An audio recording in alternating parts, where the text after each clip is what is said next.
Hello, ladies and gentlemen. Welcome up to episode 519 of the DrunkNerds podcast. As always, I am your host. As always, I'm Tyler. And joining me, we have the man, the myth, the legend himself, Sir Wrong Way, Sir Colonel Gables. What's up, buddy? I'm doing all right, Tyler. Work week has officially been wrapped up, and I am on vacation now. And let me tell you something. I hate you so goddamn Definitely, much. I definitely got some plans to try to work out things on vacation. Not gonna say too much though, but let's just say that yeah, it's about damn time I get a little bit of a reprieve off of the workflow stuff. Because you know what, sometimes you just need like an extended break. Yeah. But other than that, though. I've been dabbling in between playing a couple different games. I mean, I haven't really played anything like too new in that regards. Like I didn't pick up either the Mario Sparks of Hope game or like the freaking which one was it? Plague Requiem. I didn't pick up either one. Or unfortunately Bayonetta 3, though I haven't even had a chance really to go and pick that one up in physical yet. But I'm gonna look around Walmart probably in the next like tomorrow or probably the next couple days. But other than that, though, just bouncing in between playing some classic stuff and playing with some friends with Destiny 2. Nerd. But yeah, other than that, yeah, that's pretty much it for me. How's your week, man? Going okay. It was a life-changing moment. I did accidentally over sometime in the last week and a half or so. And I didn't realize it until like Tuesday. Where like I noticed like I listen to a lot of podcasts because I drive all day at work, and I listen to podcasts probably like good during work like 40, 50 hours a week just listen to podcasts, Yeah, and I even still struggle to keep up with my podcasts, especially right now with football season and stuff. There's a lot more out there, yeah, but I somewhere in the last week and a half, I accidentally changed the podcast speed to 1.5. Uh, okay, and it kind of like I was like, this sounds weird. And then there was like one podcast where I had like hi Louie, he put his head on my knee. Um, that's my dog, by the way, for people that don't know what I'm talking about. But I put it at 1.5 speed, and I just love it now. Like it's just life altering. Like I don't want to listen to podcasts any other way. Like I'll mm-hmm, watch it like something on YouTube, and I'm like, it's so fucking slow. Like I don't like this. I need it to go faster. Yeah. So I've been doing that, and I just been fucking churning through shit, man. It's great. I recommend it. yes, I've heard people do this in the past, and there's some that are kind of hard. Like those two. Like there's some podcasters like I've like listened to it. I'm like, man, like it just sounds like they're on 1.5 speed already, and now I'm like listening to them on 1.5, and it's like I can barely understand them. But um, it's great for a lot of podcasts to listen to where there's one I really like. The guy's name is Joel Corey. He was an agent for a long time. He does a podcast called Inside the Cap. It's about like the NFL cap.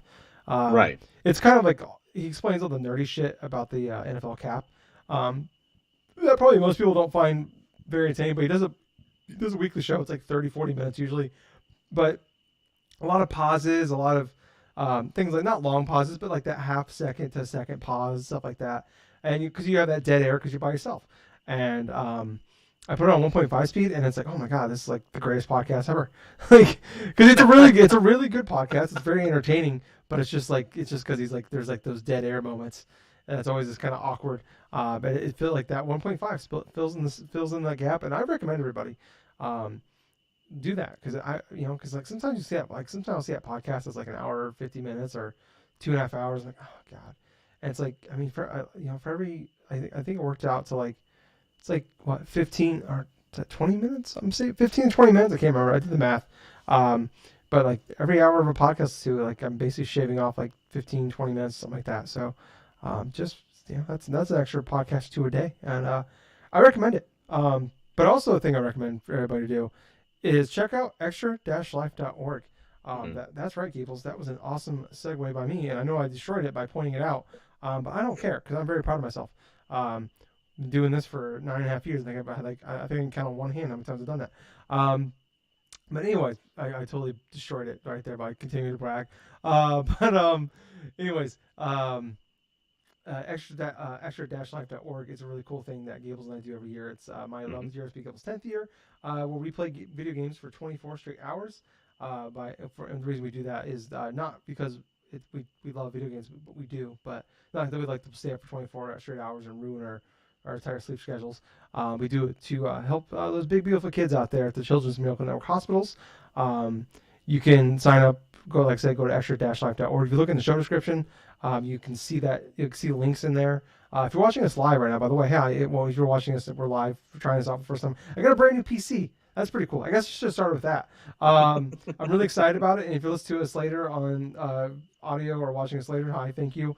But I got a new PC. It's a lot more powerful, and I can actually do more than one thing at a time. I can actually do one thing at a time.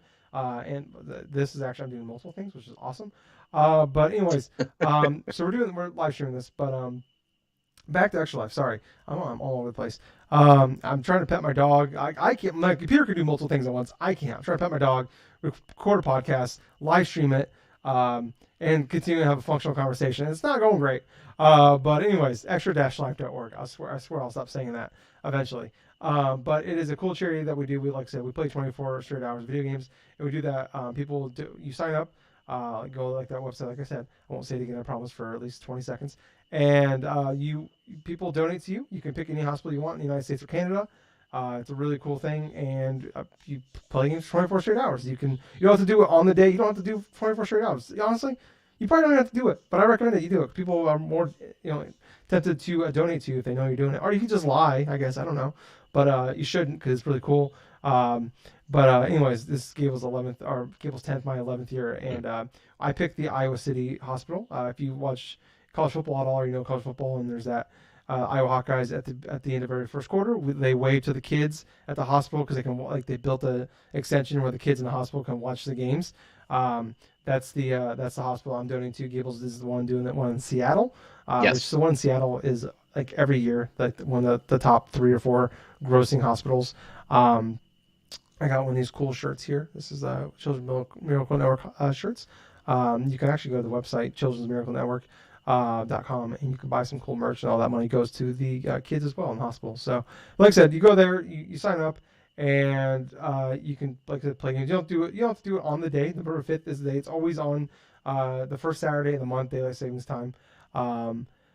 You don't have to do it on that day. You can do it whatever day you want. You don't have to do it all in one day. There's people that we know will break it up. They'll do 12 and 12, or they'll do 4 hours a day over the course of a week, stuff like that. So, like I said, you don't have to do it all in one day. You can do it whenever you want. But yeah, like I said, it's really fun. It's a really cool thing we do. Gables and I look forward to it every year. It is, it's my Christmas, but it's also I've been saying this for a long time, and it's still true. It is my least favorite day of the year.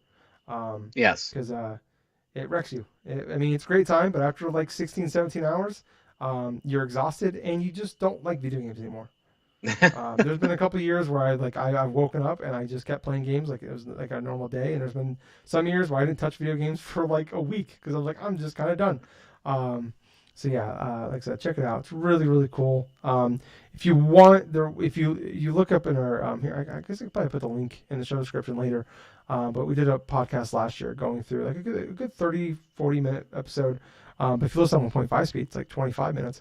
And it gives all our tips and stuff like that for, we got to combine 20 years here of doing Extra Life, giving up, telling you all the tips and tricks that we recommend to get through Extra Life to kind of help it out, like dietary wise.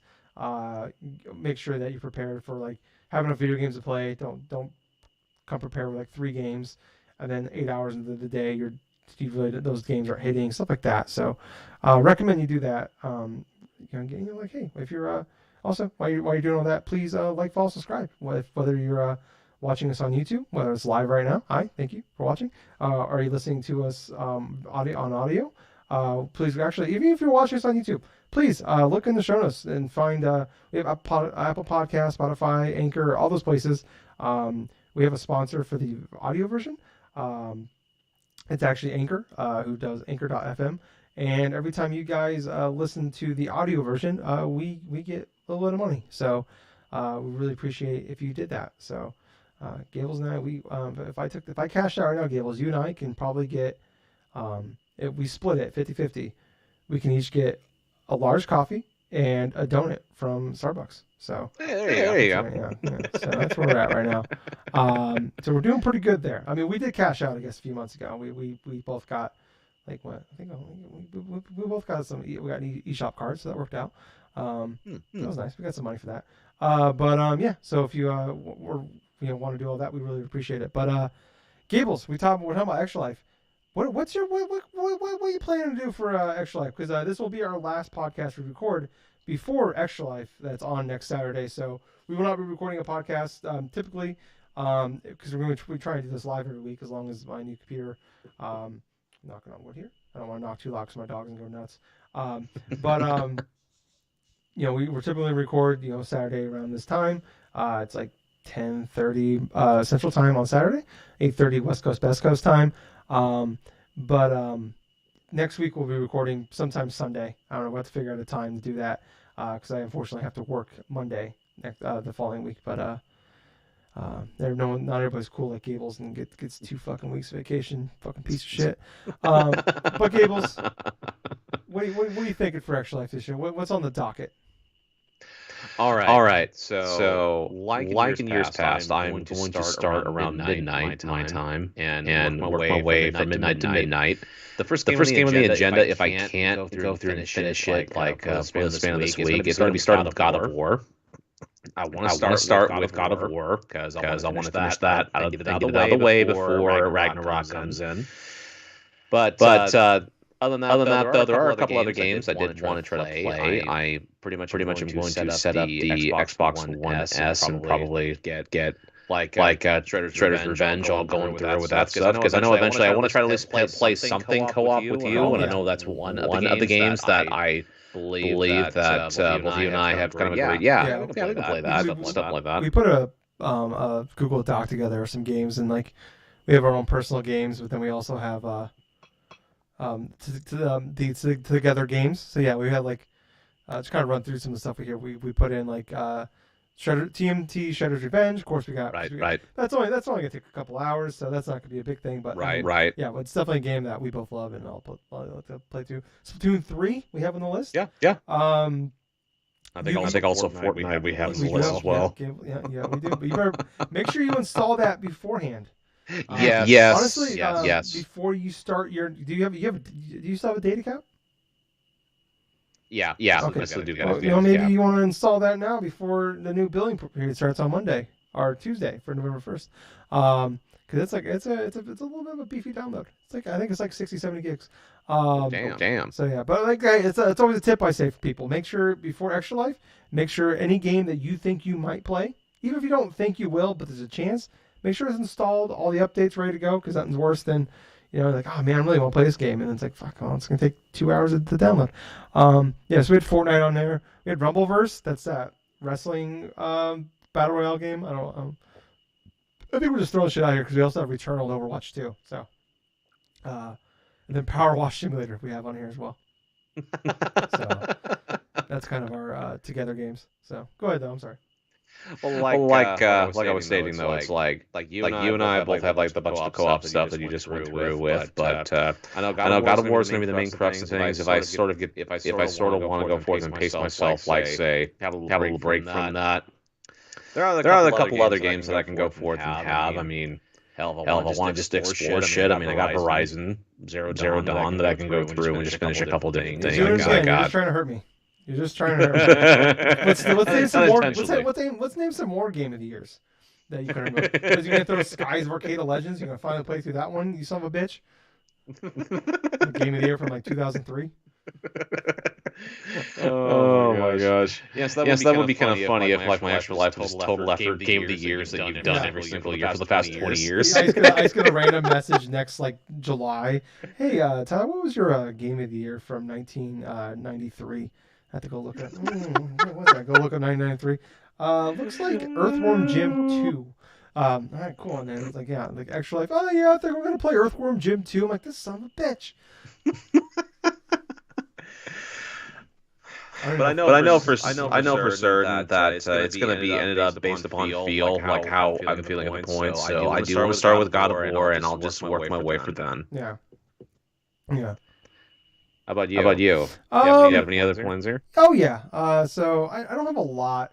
Man, I've already deleted out a few in here. So I have like I'm always gonna start with Madden. Madden's like one of my go-tos. I always have to put.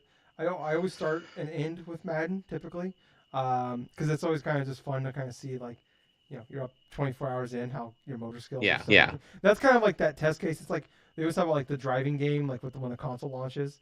It's like that's Right. like the showcase thing. That's just a showcase where my motor skills are at. An hour 23 of extra life. So I'm gonna do. I got Madden on the docket.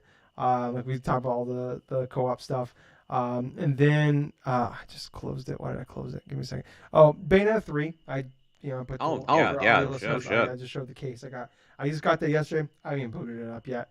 I've got two other games I had to beat. So I did beat one. I'll talk about that later. Nice. Yeah. So yeah, Bayonetta 3 and Uncharted Lost Legacy is another one. I beat that game previously when it first came out in 2017. But earlier this year, they re-released the PS5 update for Uncharted 4 and Lost Legacy. And I beat 4 earlier this year. And I want to replay Lost Legacy because I haven't played it since it came out. Like, I remember that weekend it came out, I beat it all in like 2 sittings because it's not a very long game. It's like a good 5-6 hour game. And that's just kind of the perfect game because like, I remember like one year, like I think it was like 2015, whatever the year the Uncharted Lost Legacy or the Uncharted Nathan Drake collection came out. I think it was like 2014 or 15. I ended up playing through almost the entirety. I beat like basically the last 2/3 of Uncharted 2 during an Extra Life one year, and that was like the perfect fucking Extra Life game. I always thought about like open world games are good for that too. Like Ubisoft, like before Ubisoft went nuts with their 600-hour campaigns.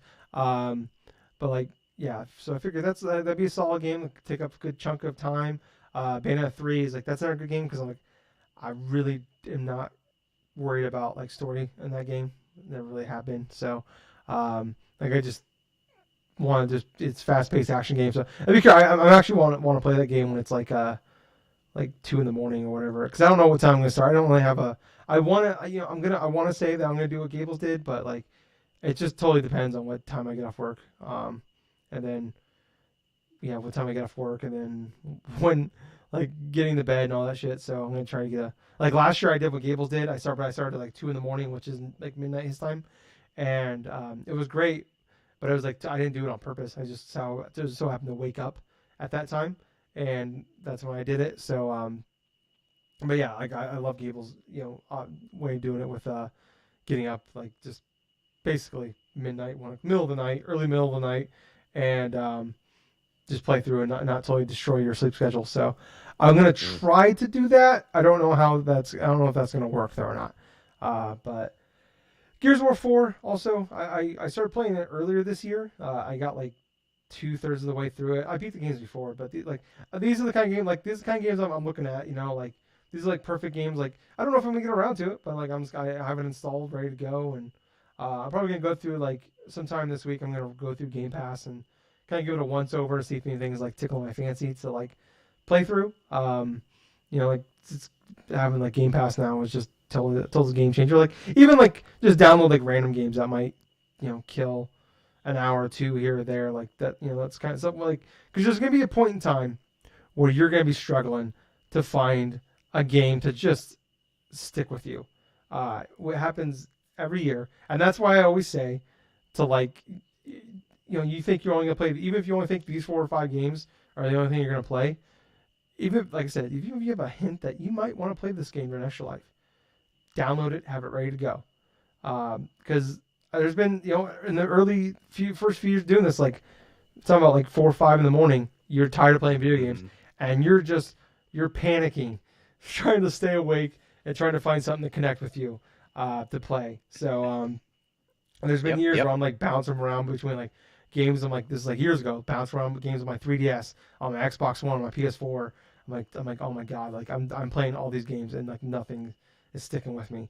I used to always love playing through the Call of Duty campaigns on Extra Life, but like unfortunately my sister my dad converted her over to the PC side because she used to have a PS4, and every year I would buy her Call of Duty when it came out, and then I would just borrow it from her on game day because it always came out like the week or before, like the week of Extra Life, and I just Yeah. I buy it for her as a gift, and then I would just play it for Extra Life though and give it back to her. And then once she became a PC convert, I always go up to Redbox and you can rent it for the weekend for like I think it was like $10. And now like Yep. 2 years ago they stopped doing that. So I did that in 2019. I did that for Modern Warfare 1, and I've heard the Modern Warfare 2 campaign is really good, and I really want to play it, Gables. But I don't want to pay $70 for it. And I just like if they put it out for like $40, I totally buy it. I just don't want to pay 70. I guess I hear you. I do have a $50 gift card, or $50 in GameStop points, so I could just buy it with. Did I do that? Should I do that, Gables? Is that a good idea? Well, it depends on how much you're going to go forth and play the game after the campaign. No, probably not at all. I'm probably going to immediately sell it back to them. I'd still make a profit. I'd probably trade it and get like $35 for it. So I mean, I don't know. I'll think about it. We'll see how it goes. But yeah, like that's kind of like what's on the docket right now. But I feel like between those, like it's not as many as I like. Mario plus Rabbids Kingdom Battles I haven't beat. So if I haven't beat that by then, that will probably be like priority number one of like the games I'm gonna play because I want like Right. I basically just want to clear everything out before God of War gets here. Because once God of War gets here, that takes priority. But then, like, as soon as God of War is over, there's like 4 fucking games coming out the week after God of War. So, Wow. yeah, it's so like if I don't I still have. So I beat Plague Sale, but so I still have like Mario plus Rabbids and Bayonetta. So it's like if I don't beat those games before God of War comes out, I don't know if I'm gonna beat them. I don't. Yeah. So. So I need to focus on those games. That's a good point. So yeah, that's my Actual Life plans. I don't know. I'm excited, Gables. I'm excited. But yeah. So yeah. I don't know. But let's move on here, Gables, to one of my favorite things to talk about every month, and that of course is NPDs. Let's do it. So if you're watching us live on YouTube right now, I am sharing the screen with both Gables and I on the screen. This is incredible. It's incredible what my computer can do now when I have a computer that's not a $500 computer from 6 years ago. But anyways, Gables. Yeah. Let's get in these NPDs. This is from September, of course. Overall, console hardware sale way up. So hardware sale, I believe, was up. Accessory sale was way down. Yes. Overall sales were down, but of course we're comparing this to 2020, 2021. You can't really compare those eras. Totally different times for video games. But let's get into it, Gables. Number 20 here. Number 20 here. And I don't know why. It had the next gen update. I don't know why I know that, but for some reason I do. Dragon Ball Z Kakarot. Yeah, the next gen update just came out not too long ago. Yeah, so that must be why it jumped up there.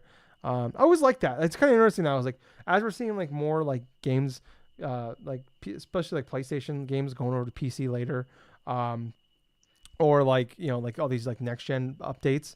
It's just kind of cool seeing these older games just kind of pop back up into the NPDs here. And remember, this is based off of dollar sales, not individual copies. So you gotta remember that as we go through these here. So number 19.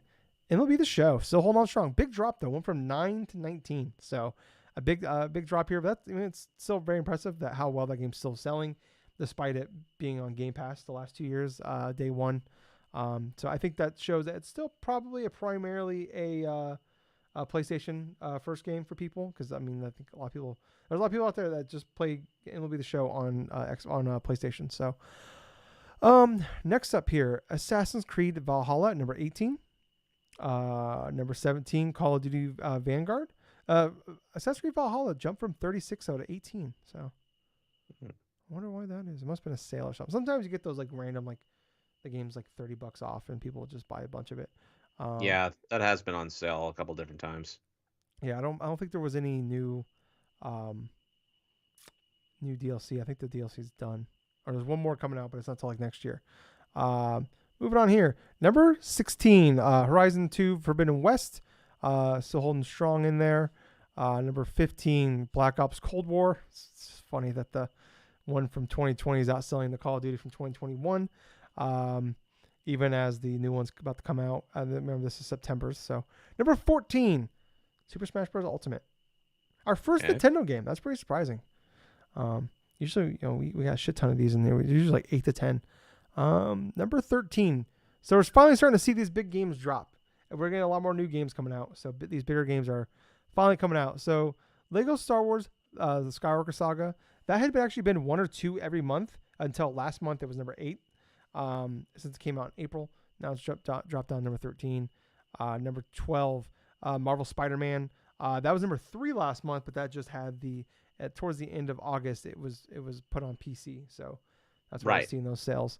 Number 11, Minecraft. Number 10, Mario Kart 8. Number 9, Gables. Number 9, Elden Ring. Wow, it's actually drifted down now. Went from number 4 to number 9. So a lot of new games. That's crazy. Yeah, so a lot of new games this month, for September. So, but Gables, I want to try to guess number 8. It's an anime game. Okay. It's a fighting anime game. It's a fighting anime brand new game came out September. Fighting anime game. That came out in September. Yes. I believe it just got a fitness boxing game announced at the Nintendo Direct last month as well. Oh my. Okay. So definitely I've heard about the fitness boxing game from Fist of the North Star. Oh, okay. That was not that then. I mixed up my anime. I don't know anime. Okay. So it's definitely an anime fighter. So released in September. Trying to remember what released back in September here. You've talked to me about this because I was laughing at it. I don't know if it's from Bandai Namco. Okay. I don't know if that narrows it down. That's I guess all anime fighting games come from them though. Huh. Okay, now I know it's Bandai Namco and stuff. It's nothing Street Fighter related. Nothing after the bullet point. It's called All-Star Battle. JoJo's Bizarre Adventure. Yeah. All-Star Battle. Number 8. Number 8. Yeah. That's a surprise to me because that's like a reskin of a friggin' PS3 game. See, I was gonna give that to you as a tip, but I didn't know for sure if it was I thought you remember you telling me that it was a reskin or an updated version. So yeah, it's an updated version of the PS3 game, and the fact that it's in the top 10 of its release, that's ridiculous, outsold man. Elden Ring for that month, yes. So I mean, Elden Ring, dead game. I hate to be able to tell you guys. But I get rid of that. All right, moving on here. Number 7. Wow. Drop for number 2 though. Yeah. Maybe one of the worst reviewed games, AAA games of the year. Came out in August. Okay. Saints Row. Okay. Still holding pat though. It was number 2 in August. But hey, this game came out in early August. It did. So the fact that it's basically been on the market for almost 2 full months now. Number 7. And they did say that after a week on the market, it was almost profitable. So hey, I guess good for them. So I mean that's good because that last game they put out, I can't remember. I don't want to remember what it's called. Did not do great. So I'm glad they're at least doing well. And apparently there's going to be a big update, I believe, coming out next month to fix a lot of the issues. So, we'll find out if that game's actually good or if it's just maybe it's actually a good game in there. I don't think it is. I'm just telling you that maybe it will be. But Gables, number 6. Yes. Another brand new game. You bought this game. What do you think it is? All right. Okay, so I bought this game. What is it, for Switch? It's on everything, but I believe you bought it on Switch. Oh, interesting now. Now I'm just trying to remember. Is it Live Alive? Nope. It's on multiple things, but I said, I believe you bought it on Switch. It's brand new game, came out last month. Well, it's not a brand new game, but it released last month. It's a collection of games. Oh, Jesus Christ. God, you're terrible at this game. Well, that's the thing, though. It's I really don't remember some of the stuff that I ended up going through and buying, though. I'm trying to remember. Oh, Teenage Mutant Ninja Turtles. Okay. Yeah. TMNT. The Cowabunga Collection, number 6. That's awesome. Yeah, so that's a $40 game. So like I said, this is based off And dollar sales. So dude, and that's a collection of like all of the retro Turtle games from back in the day, and it shows how well and how impactful that series still is for that to be number 6 across the multiple different platforms and stuff. I mean, hell, I've seen physical copies for like Switch and for PS4 and actually for PS5 as well, like on the market around here. So it's like I'm glad that that set of games has sold entirely well because, well, fuck, that and Shredder's Revenge and stuff, comeback of the Turtles in the video game landscape. mm-hmm. But Gables, Ah, number 5. Another. The rest of these I believe are all brand new. okay, So we have another new game. alrighty. Just came. So it's not new. It is a questionable remake A questionable remake. Interesting. that I bought. Last of Us Part 1. You're goddamn right. Number 5. So, in case you were still questioning whether or not they should keep doing them, They'll keep doing them. they're gonna keep doing them. So number 5. But Gables, moving on to number 4 here. Mm-hmm. A game that I bought 2 copies of. So that's probably why it's on this list because I bought it twice. Madden. No, I bought that game once. Brand new game. It came out last month. On this. Okay. I'm having fun quizzing Gables here. I'm having fun because it's just it's fun to me. I don't know, but just count. You bought this game as well. You put over 30 hours into it. Already, Jesus Christ. How is it that I know you better than you? It's like Gables definitely has a podcast brain where whatever he says in the podcast, as soon as the podcast is over, it's gone. Well, that's just the thing, though, dude. It's like because I'm fucking going to every other type of stuff, it's like sometimes I don't remember some of that stuff, but it just takes certain cues and certain things. So I'm like, already had 30 hours into it. I bought this game digitally on Switch and physically. I traded Splatoon 3. Splatoon 3, and I traded my physical copy to Justin for a Steam copy of Teenage Mutant TMNT, the Cowabunga collection. So, yeah, so Splatoon 3, number 4. So hey, all right, moving on. Number 3. Gables. Is it something I've played? I don't think you've ever. I don't know when the last time you played one of these games. Gables is. It's a 2K game. Okay. Brand new. NBA. It is NBA 2K23. Yeah, that is correct. Okay. Number 3. Okay. Number 3. Number 2 though, you've already said this one, so it's not a brand new game. Drop from number 1, number 2 though. I did buy this game digitally. Madden. Yeah, it is Madden. Yep. So that was the only non-brand new game for the month of September that's in the top 6. Number 1 is another EA game that just came out in September. It's the last time we'll ever use this title for this sport game from EA. FIFA 23, correct. Number 1. So run through this real fast again. Number 20, Dragon Ball Z Kakarot. Number 19, MLB The Show 22. Number 18, Assassin's Creed Valhalla. Number 17, Call of Duty Vanguard. Number 16, Horizon Forbidden West. Number 15, Call of Duty Black Ops Cold War. 14, Super Smash Bros. Ultimate. Number 13, Lego Star Wars Skywalker Saga. Number 12, Marvel Spider-Man. Number 11, Minecraft. Number 10, Mario Kart 8. Number 9, Elden Ring. Number 8, JoJo's Bizarre Adventure All-Star Battle Royale. Number 7, Saints Row. Number 6, TMNT. The Cowboy Collection. I was trying to do it without breathing. The Cowboy Collection. Number 5. It would be really funny if I passed out live on stream, but we've got some reviews. Number 5, Last of Us Part 1. Number 4, Splatoon 3. Number 3, NBA 2K23. That's really hard. Splatoon 3. Number 3, NBA 2K23. Number 2, Madden NFL. Jesus Christ. Madden NFL 23. Too many threes in the top 4. Number 1, FIFA 23. So yeah, pretty good list. It's exciting when we get all the new games. Sometimes, I don't know what's more exciting. When we get that month with like no new games to see like what the fuck just randomly jumps in there. Or the months where we get a bunch of new shit. Obviously though, it's like we got a lot of sports games in here and then we got Splatoon 3 and shit like that. But I mean, I think a pretty cool month, Gables. I'm glad to see some cool, like, I know Saints Row didn't review well, and that sucks because that's a game I really wanted to be good, like, and just doesn't sound like. But hey, people are buying it, and I don't know. Hey, hopefully some of these people come back in November when those big patches come in. What's your thoughts on this list?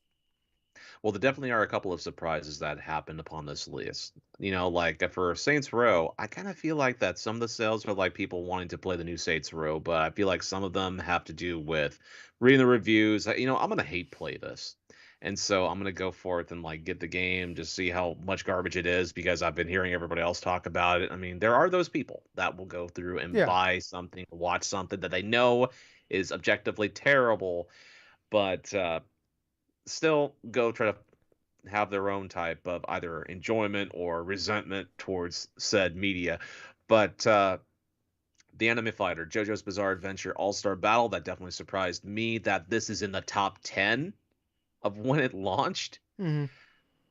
I understand the JoJo's Bizarre Adventure franchise is pretty big in the world of not only anime, though, but also for pop culture. And I know the artist that does the drawings for the animation style for JoJo's Bizarre Adventure, the series, a A lot of lot of it it is is actually actually pretty good work in in regards regards to to getting like world class like awards and this and that, like very eye popping, very kind of catchy, like catches the eye of like a person and stuff when they go forth and like observe his art, the way he draws and this and that. But excuse me. But what thing that kind of surprises me, and I'm not too sure if this was an NPD's last month or anything like that, but what What surprises surprises me is there's no Grand Theft Auto. Well, they haven't been for a couple years now when they had that streak that was like not like something 70, 80 straight months. Yeah. Because for some reason, so that's what's really more impressive about NBA 2K23 being number 2 instead of number 1, and maybe the reason why is that 2K or Take Two, whoever was the parent company, I can't remember. It's Take Two, I believe. They stopped giving out digital sales. Really? Yeah, a few years ago they stopped doing digital sales. So that's why GTA fell off. Is because I mean maybe it would have fell off anyways. But yeah, that's a couple years ago they stopped doing digital. So like Nintendo doesn't do it. I believe it's like Nintendo, Take Two, and there's one other company that doesn't do it. I can't remember which one it is of like the bigger ones. Yeah, so I don't know why they don't give out digital sales, but they don't. Yeah. Right. But anyway, for September, that was pretty strong month in terms of not only just sports games and like other types of like action games like it normally would be in regards to the end of the summer going into the fall months. But seeing a lot of obscure stuff and Elden Ring, even though it did slid, it's still inside the top 10 for sales, and still that's pretty crazy for a game that released in late February of this past year, and it's still in the top 10 going into November. Well, actually no, going into this month. Yeah, Going October. into this month. Yeah. So once we get the October's NPDs, we could potentially see it slip lower out of the top 10.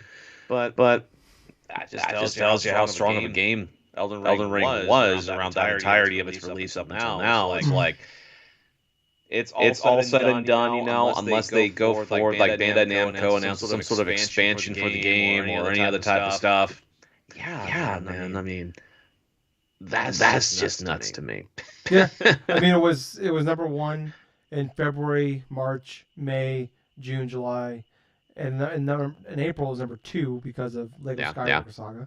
Yep. And then last month it dropped number 4, and for August it dropped number 4.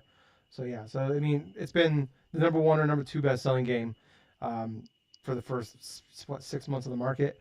So yeah, I mean, and I think it's still overall the number 1 best selling game of the year. Yes. It probably will be until Call of Duty Modern Warfare 2 is on the list for next month, I imagine, and it will take over. Probably. Especially because people have been pretty overly positive about that game so far.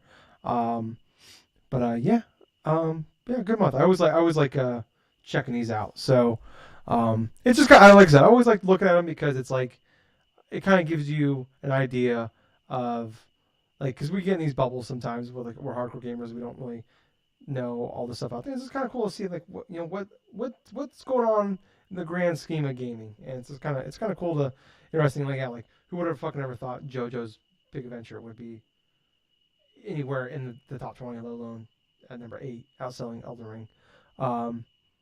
But Gables, let's move on. Let's move on here to we have a new possibly PlayStation studio here. Well, maybe not a new one. It's an older studio, but they are apparently can be helping develop a game with a Naughty Dog here. So this is the PlayStation Visual Arts. So they're a developer that has previously assisted with PlayStation's motion capture, cinematics, and animation in the past. It helped out with like Uncharted and The Last of Us. Well, they are hiring for somebody. This is from their job listing here.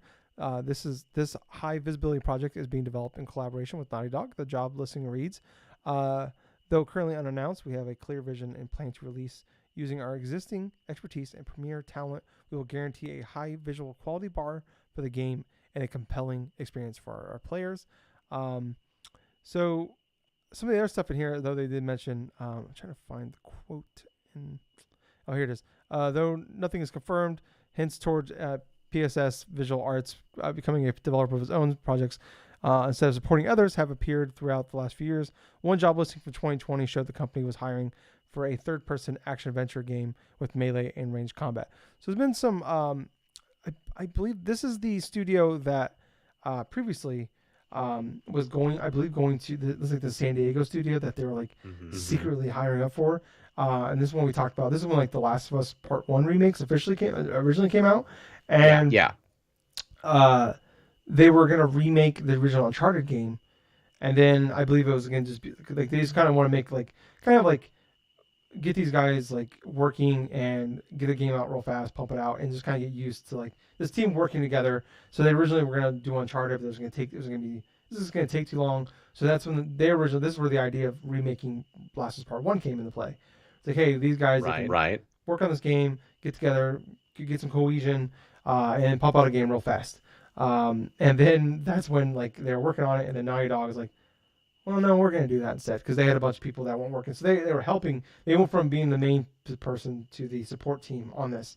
So now it sounds like they might go back to working on their own thing. And a lot of this is going, a lot of stuff, like I said, like they were talking about working on a third-person action-adventure game with melee and ranged combat. Gables, what Naughty Dog game sounds like that? There's actually a couple of them. Well, which one we haven't had a new one of for about 5 years now? Uncharted. Mm-hmm. So it sounds like, obviously it's all just rumor and speculation here, and I've heard a lot of discussion hubbub about this one. A lot of people was like, we're not ready. It's only been 5 years, and I think people forget. Well, they don't forget, but they forget in this argument here. It's like, it's only been 5 years. Games, all we ever talk about is like, games are bigger, more expensive, and take longer than ever. That's why there's so many studios now. Instead of, having 15, 20 studios underneath you, you have these your studios just have way more people, and you can have 2-3 different teams working on games at once. Usually a smaller game, then 2 bigger games, and then they all kind of cycle. And because now it's like, think about it, think about where we were a decade ago, where like a Naughty Dog, they put out Uncharted 1, 2, 3, and Last of Us in one console generation. Yes, it did. That's fucking wild. And then they put out a Last of Us remaster a year later, and then 2 years later they put out Uncharted 4, and then a year later they put out Lost Legacy. So what is that? 7 games? I know one's a remaster, but 6 full games and a remaster in a decade, less than 9 years, and that's just not possible anymore. We look, like God of War coming out in 4.5 years. It seems like a feat. Like we hear about all these games now taking 4-6 years to make now, and they're, the budget's way more. I mean, so the way I look at it is, people keep talking about, like, it's only been 5 years. Like, okay, if they're still hiring up for this thing, and maybe it's year or 2 development, let's just say hypothetically it's a Naughty Dog game, or it's a Uncharted game. We're still talking about 24, 25, 26, like mid to end of this generation, possibly early next generation. Maybe the PS6, boom, Uncharted, whatever, coming out launch day. I mean, we're talking about possibly close to a decade, if not a decade, between, a full-fledged Uncharted game. So I don't know, Gables, like, True. I talked about earlier this year, I replayed Uncharted 4 again when the PS5 update came out, and it just made me miss like Uncharted. Like, I was cool with it, like, I don't need another one. The way it ended was perfect. I don't want to spoil it because it just finally came to Steam for people to play on PC. But I love it's a fantastic game. One of the greatest games ever made. One of the best games generation. It was Gables Game of the Year that year. I think it was my number 2 or 3 game of the year that year. And yeah, it's a phenomenal game. But after replaying it, it's like, man, I don't know how you do it. I don't know what you do, but I just want another one.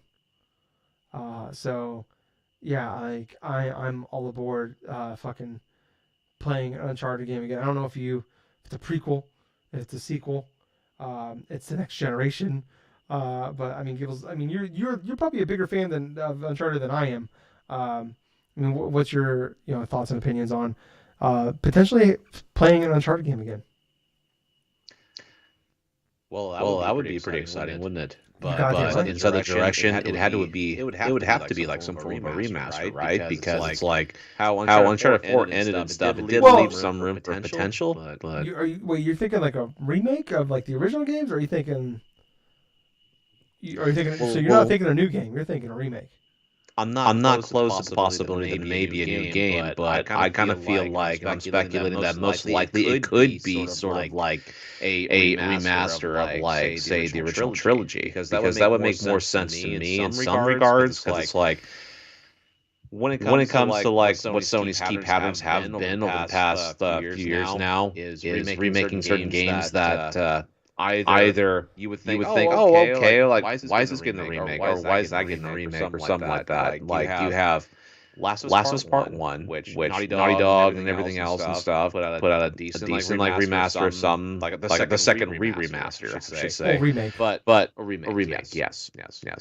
But then with Horizon Zero Dawn, they haven't really outrolled and confirmed it yet. But at the same time, this is going to be like a PS5 version of that. I mean, like I was saying, having like the Uncharted trilogy in that retrospect, maybe like do like individual and stuff like that potentially. I'm not close to that possibility, but if they were to go for the route of, say, the next game in like the Uncharted, or like something like an offshoot to spin the series into like a new protagonist and stuff, and have it be like Uncharted 5 or something like that, but have it be like from the perspective of a couple other different characters in the game, like say Drake's brother, or maybe the child, or maybe his But at the same point, it's like there are some loose ends that could be extended, could be tied up in the span of like an Uncharted 5, but the initial drive of the Uncharted games in general was the adventure of Drake and Sully going through all these different places, all these different countries, try to match up these different mysteries and stuff based upon like Sir Francis Drake and stuff like that, and all these other key spots and stuff that they went upon their journey. So I would be excited to see the potential of, say, an Uncharted 5. But I'm not too sure how that's going to potentially work. Yeah, yeah, it's kind of like like the next Mass Effect game. It seems like they're kind of like the pictures that we've gotten, a little bit of the teasers. It sounds like it's a continuation of the Commander Shepard saga. Mm-hmm. Obviously, it sounds like it's gonna be down the line, and we know spoilers for a 10-year-old game. He's dead. But yeah, so. That's interesting they're going to do it, but it's like, oh man, I think we're all cool with that one, because especially the way Mass Effect 3 ended. I feel like Uncharted 4, though, was a phenomenal ending to that game. I think it was a perfect ending. So it's definitely one of it's kind of like in sports, where it's like when the player's still great, we don't want to see them go, but it's also we don't want to see them when they're bad. So it's like it's this weird catch-22. It's like, man, you were so good. Why would you like Tom Brady last year? He's 44 years old, the best passing season of his career. At 44 years old, he retires, and like, why would you retire? You're crazy. Like you were a play away from being in the championship game. You had this incredible comeback in your best season since 2007. It's like, how can you retire? And then he comes back. It's like comes back this year, and it's like, oh, maybe you should have stayed retired, buddy. It's one of those things where it's like, yeah, we want, it's like we get excited. Like we got excited when Jurassic Park came back, Jurassic World. I'm like, oh man, maybe we shouldn't have maybe we should just end it with Jurassic Park 1. It's definitely this weird thing where we want more of that thing that we love, but then like it's bad. Star Wars, and we're like, please stop. So multiple different franchises we can quote from. Yes. I mean, I guess you can do this over and over again, especially as like they bring back old stuff. But it's still Naughty Dog, and I feel like they don't put out bad games, and I still trust them that they would put out a game that is still really well done, like they really seem to care about the story and the structure and their games. That it seems like they can kind of call their own shots. It's not gonna be the case where like they're being forced to make a game they don't want to make. They just took over. Like they were like the ones like, hey, we're taking over the Last of Us Part 1 remake. We're gonna do this. They can help us. And it's like Publishers like, okay.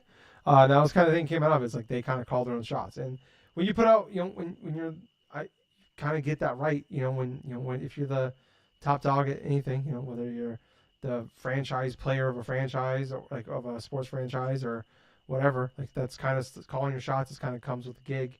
But yeah, I don't know. I mean, like I said, I'm all aboard it. It's just, will I be nervous the whole way through? Yeah. Like I was super nervous about Last of Us Part 2. Like I was the one when they initially announced they were doing it. Like part of me was like super excited. Part of me was like, I don't know. Part 1, like the way that ended it was like perfect. And then Part 2 came out. It's like, it's at worst the second best game of all time to me. So, yeah, I don't know. The concern is like they just like you had the picture perfect ending, and I would just hate for them to come back and just screw it up. Right. So, and that's the concern. It's like, man, it's like John Elway wins the Super Bowl and then retiring on the stage after he won the Super Bowl. Like that's picture perfect. It's Absolutely. Like, he could have came back, played another season, and probably been pretty good still. But it's like if you would have lost in the wild card round, like, oh man, you should have retired last year, So I don't know. Anyways, no more sports analogies, I promise. Let's move on to our last topic though of the show, and that is Gables. Some kind of crazy news here coming out. The Rocksteady co-founders, Sefton Hill and Jamie Walker, are both leaving the studio. And they announced that they're going to leave and they're going to basically create their own new upstart here. So kind of in a letter they had, they talked about this. So they said with Suicide Squad to Kill the Justice League nearly finished, they have both decided to leave Rocksteady at the end of 2022 and begin a new venture in gaming. We have the utmost respect and gratitude for Jamie and Sefton and wish them all the best in their new endeavors. And like many fans, we look forward to what they do next. So kind of some like back like so like they started this. It started in 2004. What's weird is like I was looking up. I can't remember what they made beforehand. I looked it up. Urban Chaos is they made this game. It was published by Eidos. This was a PS2 and Xbox game. That was their like one game they made, and then they got bought by WB, and then they made the Arkham games, Arkham VR in 2017. But yeah, it's just kind of shocking that I hit the wrong button here. It's kind of shocking though that like the Suicide Squad's coming out next year sometime allegedly, and they have to leave. I just feel like that's never. It could just be a coincidence. Like, hey, we're leaving at the end of 2022. It's a good time to leave. We're getting out. But it's just weird. Like whenever a game, whenever the founders or director or anything like that leaves in the middle of production or like especially towards the end, that usually doesn't mean good things. I don't know if it was traditionally speaking, yes, it doesn't particularly mean good things. Whether it regards to the game itself or possibly the studio itself, that's kind of remains for us to be seen. Granted, after the year wraps up, and then we see the content of what Suicide Squad Kill the Justice League is going to be released when it eventually does release. But as far as the news of them leaving Rocksteady, I mean, that definitely was kind of a shock in regards to that announcement when I did go through and learn about it. But at the same point, it's like this is nothing different than some other like developers have done in the past and stuff to where the head people in the studio, they leave, they create their own studio because they want to do this and do that and stuff. That's not, I wouldn't say nothing weird in terms about that, but what's kind of interesting though is like you have a couple of different things though. It's like with the owner, what was that? The owner of the CEO of Warner Bros. Right now, like Zaslav and stuff, going through and doing a whole bunch of his cuts and a whole bunch of different things for Warner Brothers and stuff, Warner Bros. Discovery. Yeah, that could be $2 billion or something like that. I think is what it is. Well, yeah. Once Discovery bought Warner Brothers off of AT&T and stuff like that, I mean, they had to shave a whole bunch of money in that regards, and that meant a lot of different things, a lot of different shows, a lot of different movies had to be canceled or like done, and they just like, we're just not gonna put it out. We'll get taxes on this. Well, yeah, that give or take, whether or not like them knowing that the critical reception is probably going to be bad for some of them, or going to be kind of controversial. I mean, it remains to be seen though, like what this all entails and stuff in regards to them leaving and this and that, if that was the case. But well, speaking traditionally, when we've seen developers like this leave in the past in regards to towards the end of a life cycle of a game, towards the end of the development cycle of the game, or right in the middle of it, like say a storyboard writer or something gets like they leave like around 2 years or something before the game even like goes off and stuff, that's maybe a red flag or this and that and stuff. But this is two key leaders of Rocksteady Studios leaving towards the end of the year, finish wrapping up like Suicide Squad and stuff like that, and form their own studios and stuff. Personally, it could be nothing, or it just could be like saying like, hey, maybe we're not looking forward to what's happening next with the studios of Rocksteady, and we're just going to do things ourselves. Yeah, yeah, very true. And we are in this era when there's just more money out there. People want to spend more money on gaming studios. We're like buying studios. Like we're seeing like PlayStation just up, and Jade Raymond starts her new studio, and they immediately go out and PlayStation buys their studio off right away. Yep.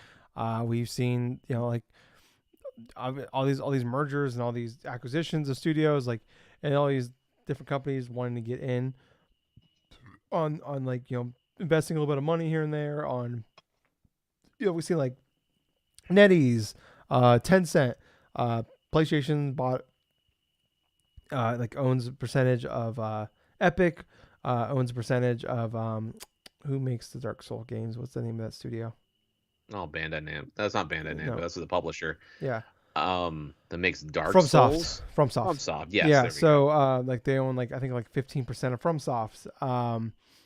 We and people like I said, they're just buying up studios. So hey, like there's more money now than ever to like, and it's probably easier now than ever. You got a name behind you that someone will invest money in you to put out your thing and probably have a lot of control over what you do and stuff. So, yeah, it's great. And it's just, what sucks though is concerning about like these WB studios. Like we look at the last, decade of games put out, like, like Shadow of War, the sequel to what was the first game called? Shadow of Mordor? Was it Shadow of Mordor and then Shadow of Mordor was the first game. Yeah. And I know that a lot of people love that game. It was even a lot of people's game of the year in 2014, but like, that was kind of a weak year in 2014. Yeah, though. That's really one because of that. But in 2000, when Shadow of War came out, it just kind of came and went. No one really seemed to care, and they put like they're forced to put a lot of like microtransactions into it. You look at who's the people making just put out Gotham Knights. I forgot the name of the studio. Oh, Gotham Knights. So WB Montreal. Yeah, I think it could be WB Montreal with that one. Could be wrong. But they went 9 years without putting out a game. And here we are, and this is what they get. And it's got a 70 on Metacritic. It sounds like it's more of an issue with like, some of the stuff coming out is like that was supposed to be a single player game, like a Nightwing single player game. And then Square Enix and Marvel announced Marvel's Avengers. Being a live source game, and like, well, we want that. So like, the big wigs like, well, we want to get on that. and then they had to convert it into a live service game, and then Avengers came out and it was bad, and like, well, we got to change, guys, we got to change direction here, and then they made him change direction, and then here we are, too little, too late. Not enough. Well, they unfortunately just didn't have enough time to go back and fix it and get it, find the fun in that game. So like you could tell the game was supposed to be a live service game, and well, absolutely, somewhere in the last couple of years they were trying to change it, and this is what we got. And it's just buggy and just wasn't finished. And it's one of those things where I feel bad for the developers. And then we're looking at here with like Suicide Squad with Rocksteady, where it's like they didn't put a game out in 7 years, over 7 years, and we're looking at it's probably gonna be about 8 years before we get Suicide Squad. And like we liked that trailer we had with the gameplay. Like it looked funny, it looked great. But they just like the way they shot that trailer, the way they showed that trailer is like we didn't see like we saw like cuts and stuff like that, like quick cuts of the gameplay. We didn't see like the actual gameplay. Yeah, we didn't see like what happens when you're walking around or like doing like how's this, what's the actual moment to moment gameplay of this, and not just like these wild, crazy, funny lines and stuff like that. So and like that's apparently supposed to be like a live service game. So probably know in a situation where they're forced upon and say, hey, instead of being, and we also heard about all these games that like they're making a Superman game that didn't come together, and they're making a Justice League that didn't come together, and which happens. I'm sure there's a lot of canceled games that we just don't know about. And I wish developers were a lot more upfront with that stuff as they went. Maybe not like announce it like, hey, we're making this, and then like the second that goes into like they're making it, but like, hey, like when they put a new game out, it's like, especially when it's been a long gap, like talk about like what happened. I'd love to see like it's kind of like when we had that Doom. NoClip did like a Doom documentary that's really really good. I highly recommend people check it out. And they were talking about like what id was doing for such a long time between Doom 2016 and Doom 3, and they're like showing like this cut content from Doom 4.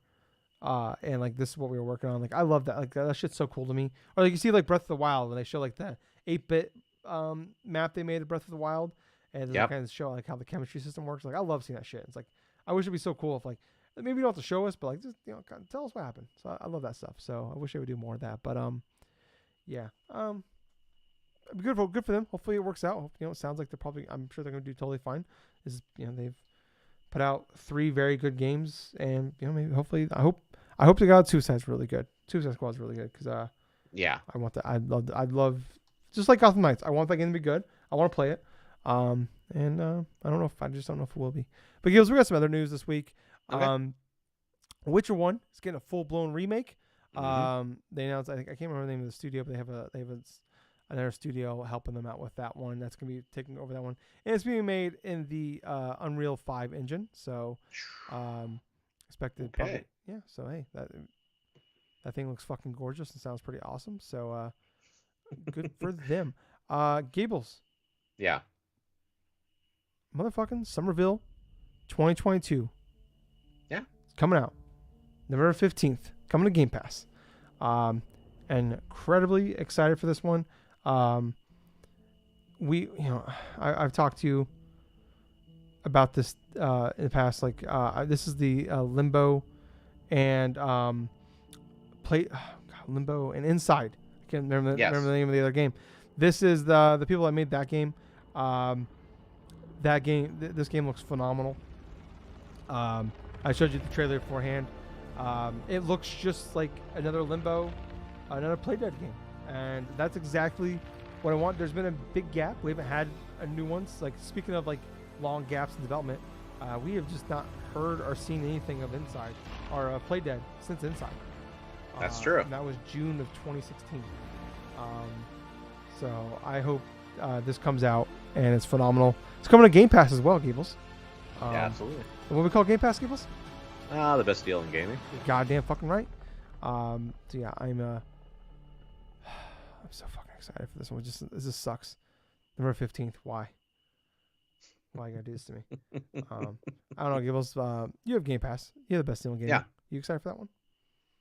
Well, definitely I am. I mean, come on. I did love the original Limbo, for God's sake. But Somerville and stuff like that, it definitely does look interesting. It definitely looks more atmospheric in regards to some of their past work and stuff. And yeah, once it does drop on Game Pass and stuff, it'd be interesting to go forth and just play a little bit of it.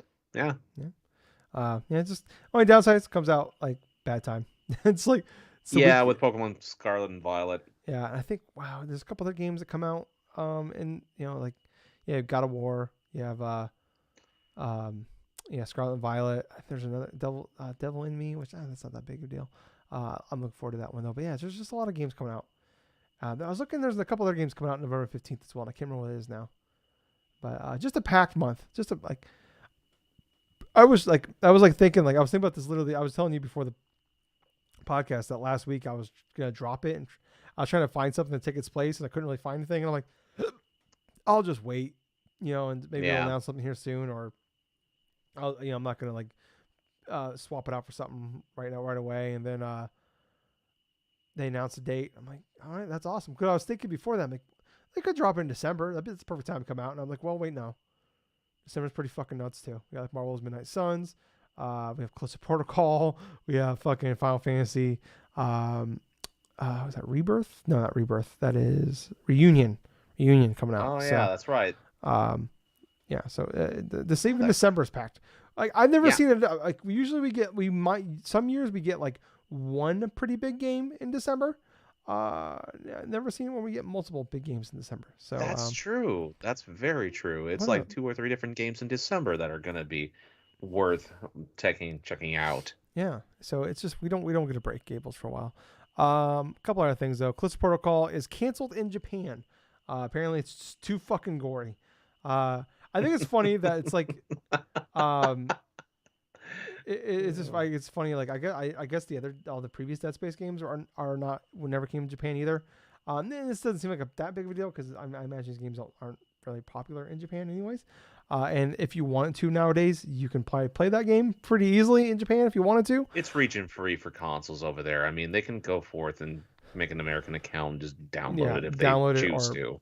Have it shipped and just pay the shipping fee or whatever it is to get from Europe or something like that. Yeah, it's just funny though when it's like, I've seen some of the shit you allow over there, all right, with the octopuses and stuff like that. And you're telling me you're not okay with this one? Oh, the off-brand stuff. Yeah, Jesus. I mean, like really? I mean, really? I've seen your fucking weird ass tentacle porn. You're okay with that? But people getting their limbs shot off is not okay. So if I made a game where I was shooting off tentacles, that would not be okay to you?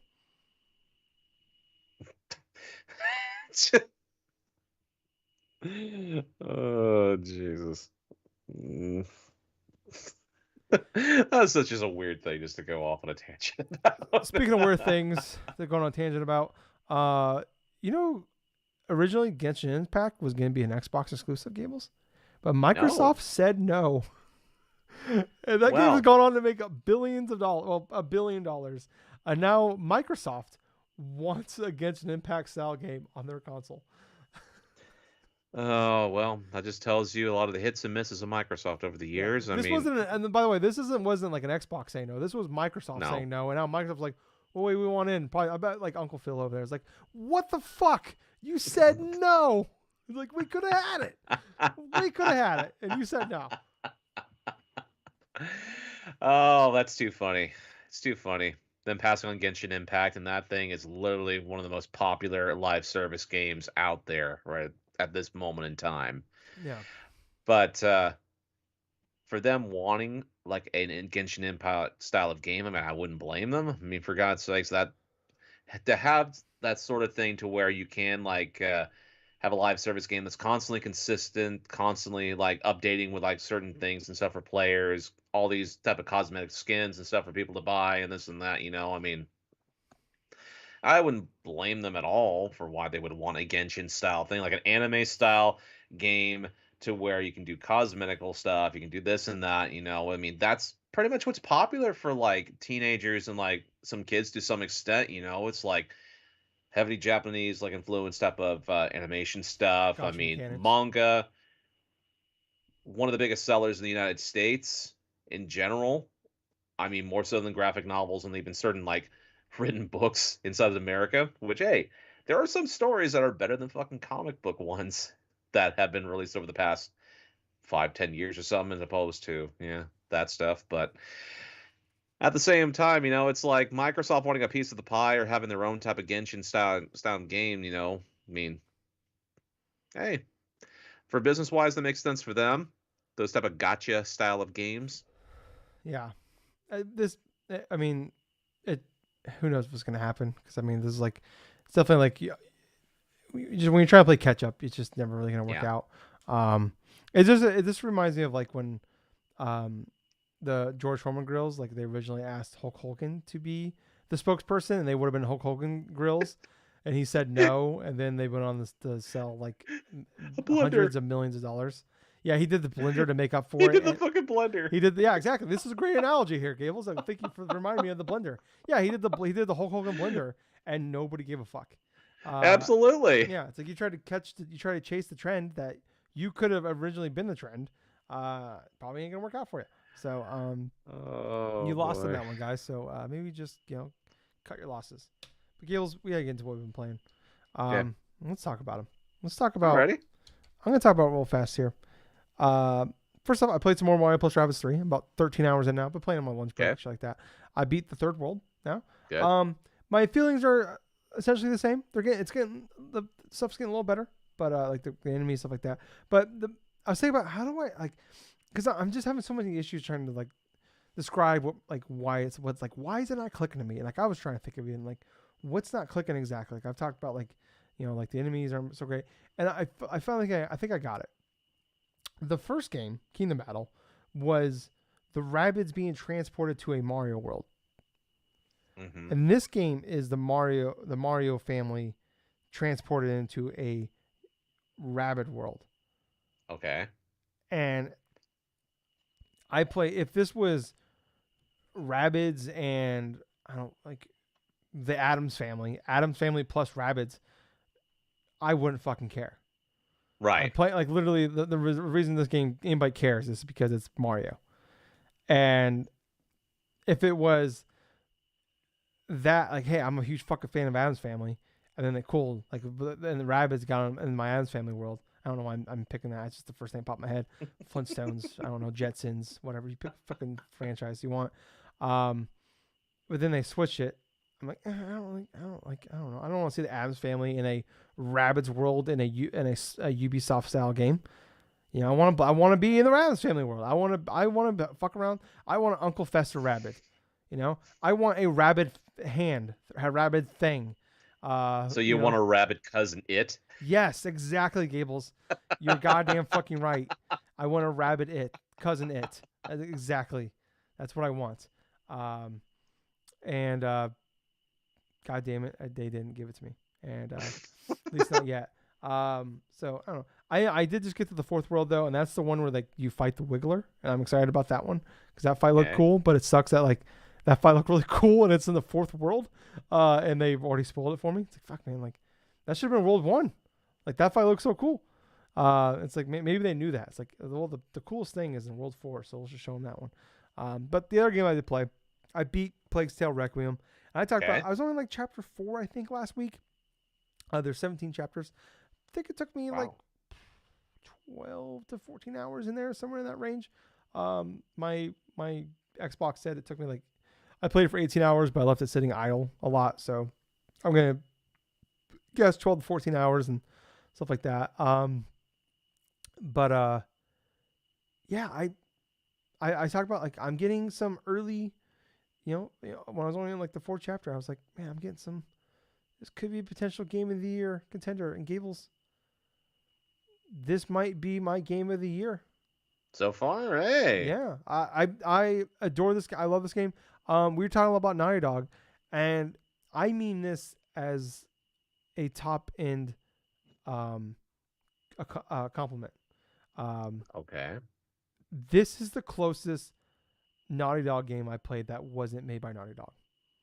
Like, the story, the music, the characters, the gameplay.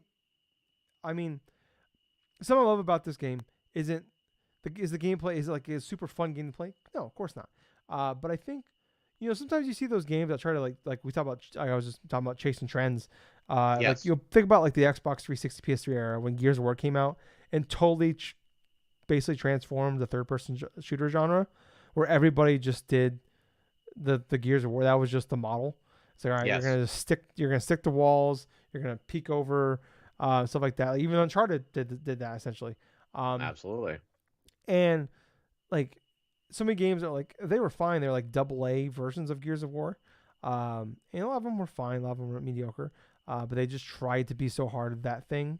Um, but I think where this game works out is it's like a AA Naughty Dog game, but instead of trying to like make the gameplay up to par of that, like they just went full blown, like this is like a stealth game. This is a puzzle game. Like the puzzles, like it's the puzzles of like a Naughty Dog game, like an Uncharted game, but like instead of like the action and the shooting and the fighting, this is a stealth first game. And I love the way the gameplay is so much better in this one though too. Where like the first game was like it was just 90% stealth. Like you got caught, like you just like, you can run and hide, but you just might as well just stand there and let them kill you and just restart from the checkpoint. In this one, like you get caught, there's a good chance you got a chance now of like at least hiding again, or you at least now you can have like you're offensive enough that you can actually kill some people or do some damage or stun them to like prevent them. Like so, like the big thing is like Amicia has like a sling. She always had a sling in the first game. But this game now it's like they've added some stuff to it. They made it a little more powerful. So like you can use it. And you can hit somebody with it, and you can stun them. You like in this now you actually you get a crossbow. They limit how many crossbow like actual bolts you can carry, but like you can actually like fucking kills people with that, which is great. One of my favorite things is I wish more games did this, where so you get like you have skills, but instead of like you got so much XP, now pick a skill to put points in, to raise. All the skills that you get, so you have like skills for like aggressiveness, skills for stealthiness, you have skills for crafting, stuff like that.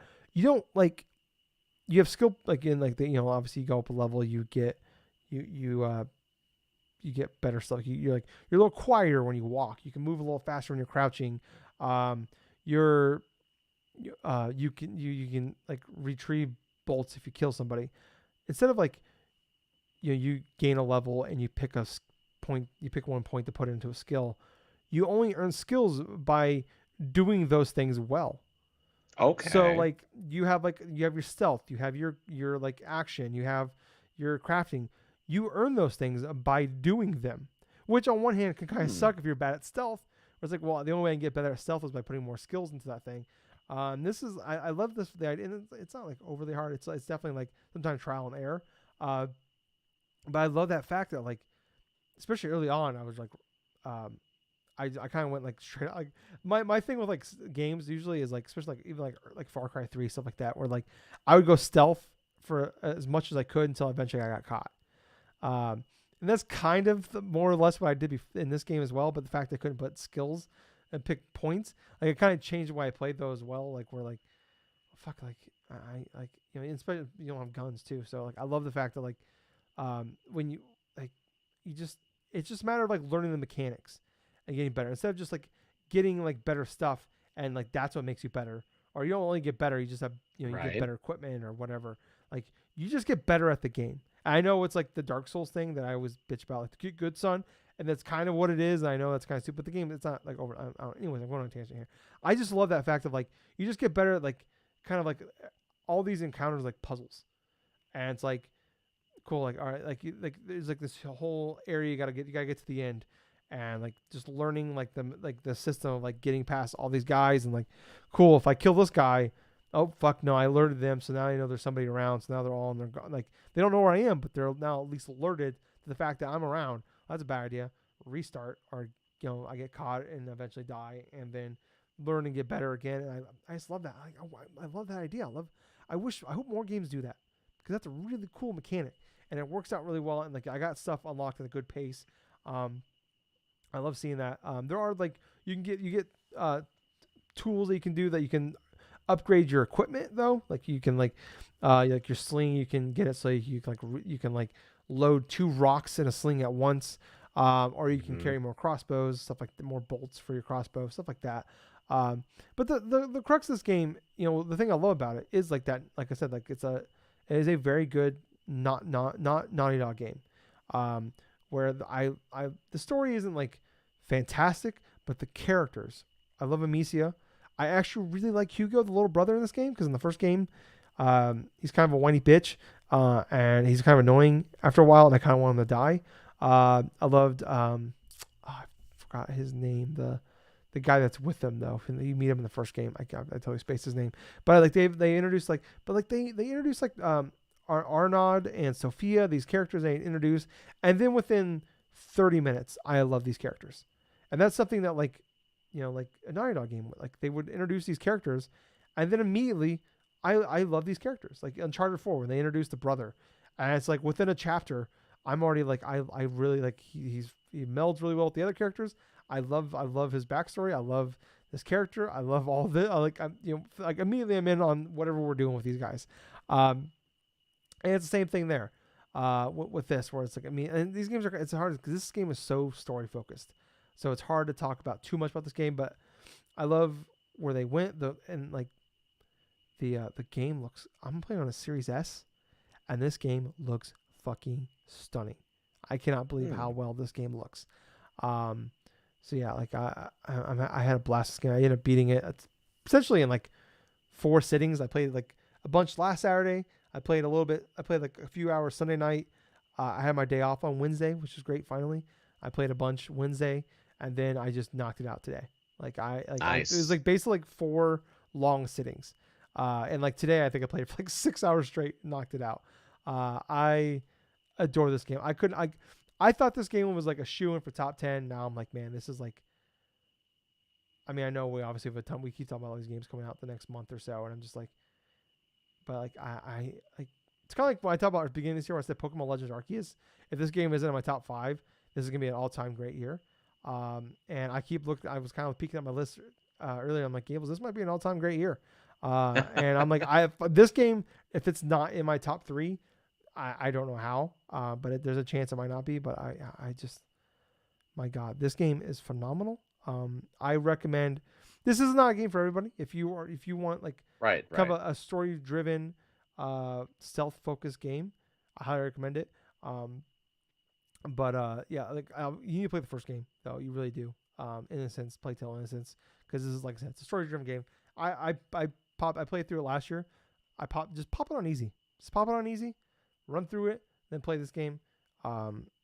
It's phenomenal. Like the last game was like a really strong, like high 7, 8 game. This is like a fucking 9.5 to me. I love the worlds. I love the settings you're in. I love the story. I love the characters. I was a crying mess at the end of this fucking game. Because I just love these characters so much that they introduced. I love these characters from the first game even more than I did the first. Like they went more in depth this one. I just felt like they had a much bigger budget, and they were allowed to do a lot more with this game. And yeah, they're not afraid. They're not afraid to go places, with it. So that's what I'm playing. But I can't highest of praise for me, Plagues Requiem. But Gables, tell me what you've been playing, buddy. All right, so there's been a couple different games that I had been playing. To get it out of the way, yes, I did continue on playing some more God of War. I did go forth and meet the second brother and stuff. I met the witch and stuff, and I'm currently at the area and stuff to where like, oh God, these flying creatures or something like that I'm facing off against and stuff. It's right past where like Kratos is like able to like move. It's like able to move like this little gurney or something around so you can go to different worlds. Are you in the elves? What's up? Did you meet the elves? Okay. Yeah. Yeah. You're on a boat a lot. Yeah, so you're pretty much on a boat a lot and stuff like that. Is there a beam of light in the sky? What's that? Is there a beam of light in the sky? Yep. Okay, you're with the elves. Yeah. Yep, I'm with the elves in that regards. Like Atreus is like hearing stuff in his head and stuff like that. That's where I ended it off like at and stuff. Where I played a good solid, I think about an hour to hour and a half or so more of the game in and of itself, to where I'm still getting used to a lot of things with the combat and stuff. I'm loving the combat, obviously, but man, the difficulty really does rack up pretty quickly. I have it on normal. I have gone through and opening with the elves and stuff. The dwarves or something like that we're at. Like you see these figures like this take out these I wanted to say like the good elves or something like that, the bad elves or something like that are flying around The doing light little elves, shit. dark elves. Yeah, but I am really liking. Know your Norse mythology, okay? Come on. Well, that's the thing, though. I mean, I don't know too much about Norse mythology. You Greek gotta mythology, maybe a little bit better. You gotta do what I did. Invest 300 hours in YouTube videos about Norse mythology. Oh boy. But what I'm saying is, I'm really liking like solving a bit of the puzzles. I'm really loving the combat. I'm really loving like the set worlds and stuff. Look absolutely stunning. Even with, I had to make sure this thing was on 60 frames and stuff like that. See if I had it on correctly. Which yes, I did. I had to adjust my TV's like brightness and everything else like that. And after I did that, fuck, that made a world of difference because now I'm looking at this game. It released like what, 2017, 2018? Yeah, 2018. This looks so freaking stunning on the PS5 in and of itself. Like running at 60 frames, like everything's all crisp and everything else is like so well articulated. There's no like chugging of frame rates. There's no this and that. The presentation is absolutely phenomenal with this game. I mean, absolutely. Combat's tight. I'm still going through and upgrading a bit of Kratos' abilities and stuff. I got the ability to where I can like do a ground pound with a hammer and just freezes a whole bunch of the different like opponents and stuff. I am slowly upgrading Kratos. I'm slowly trying to get things all nice and like I'm still just getting used to the fact that they have to upgrade his abilities using like these particular type of points and stuff because I'm so used to the old style of like God of War games that I used to play and stuff to where it's predominantly action. You can level things up based upon how much of those little like blood orbs and stuff that you collect in this. But what I'm really also liking is the little puzzles where you get to get a bunch of the different little items, especially when you hit like the little symbols and stuff. You hit the 3 symbols or the 5 symbols, and then you do that fast enough, you get the chest, like the chest open and stuff. You can collect those little items. I purposely went through a puzzle to where I had to basically throw my axe at a sign, have it stop in place, so that way I could like just get it down like far enough to where once I retrieved the axe, I had to go forth and throw it at a symbol like somewhere like in a different portion of like a cave or something next to the platform because it was like rising and like descending, kind of like a little elevator in that regards. But I haven't faced any more bosses yet, but like I've said before, I met the other brother and stuff that was pretty close to like Kratos' wife before she died and stuff. Pretty much kind of worshipped her in some aspects. The Brock and Sindri? Yeah. Sindri. Yeah.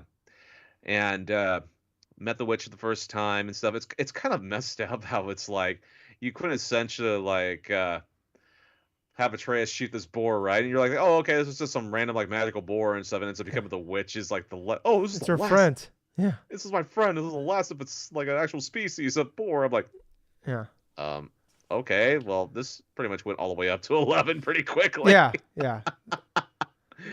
So I thought that was kind of hilarious. There was actually one point with that chase sequence where I got lost. And I kept going over and over like around like it's like where's the boy? It's like I can't find the boy. And I'm like, oh, okay, there we go. I finally got to the direction where I'm supposed to be, and yeah, that was some fun times there. But like I'm saying, Tyler, it's like I've played a fair share amount of God of War so far. I'm definitely going to be playing more of it, so I want to have this thing beaten before Ragnarok comes out, because I know once it releases, everybody is going to be freaking spoiling the shit out of this game. Well, unfortunately, did you hear about the guy on Twitter? The guy on Twitter.